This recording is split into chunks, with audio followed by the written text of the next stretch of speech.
workout today is going to be an AMRAP in 15 minutes.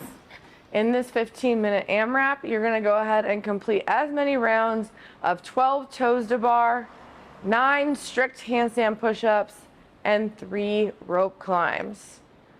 This workout should be something that challenges you to continue to move, making sure that you're keeping your sets on the smaller side when things start to get a little bit challenging, and trying to stay ahead of that fatigue factor or that failure factor.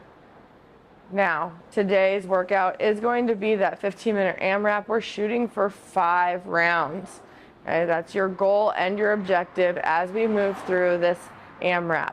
If you're proficient in everything, that should be a pretty good marker of where we are on the skills here. Okay? If not, that's okay. We'll work for 15 minutes and see how far down we can get through this. On the toes to bar, we have a few options for our scaling. We can go ahead and move through the full toes to bar, touching your toes to that bar. If you have toes to bar, I highly recommend that you do full toes to bar. We won't be changing the reps today, okay? So you might have to move through singles, and that's all right. It's time to practice. If that's a little bit challenging, we can go ahead and do some hanging knee raises, really trying to get those knees tucked in high to that chest as we move through it. And if hanging is still a problem, we can go ahead and modify that by keeping our feet in contact with the ground and using that push from the ground to help you up. These will be our 3 scales for those toes to bar. Now, we're going to move into some strict handstand push-ups. If you don't have a full set of 9 strict, we can go ahead and cut it down to 5 reps.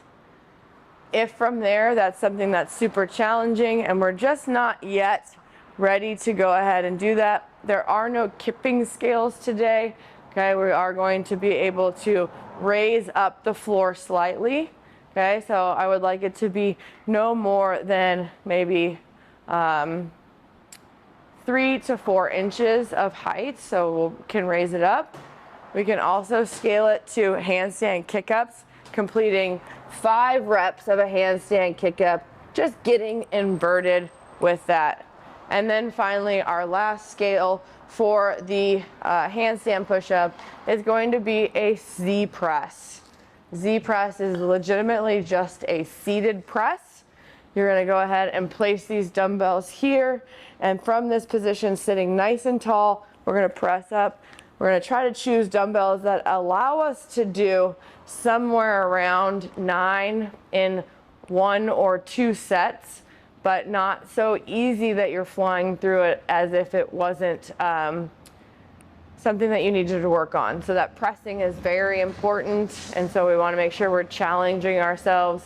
If the weight is allowing you to do 9, that 9th one should be the most challenging. Okay, grateful that you're not having to do 10.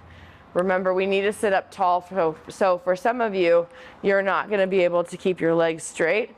You might have to bring your legs out wide. You might need to fold one leg in, or you might need to raise your butt up with like a crash pad or a bumper plate so that you can sit up tall on those sit bones and having a nice straight line from the top of your head down to your tailbone. All right, so that's going to be the modifications today for the strict handstand push-ups. And then finally, we have some rope climbs. Today's rope climb scale is going to be the rock climber.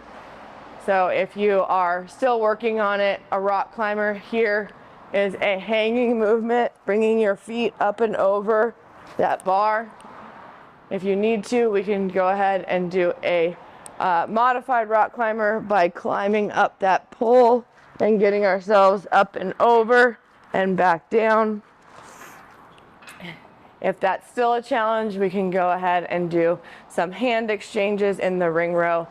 That link will be in the athlete notes so that you can reference that. This workout is going to be one of those workouts where you're going to try to continue to move. There will be parts where you're going to kind of slow down. Just remember, small sets equals small rest. And if you can move through that and continue to move kind of at an even pace, you're not going to be stopped too far or too long in one area. All right, I always like to say keep one in the tank. That means you're never going to be doing that last rep that makes you feel like you're almost at failure.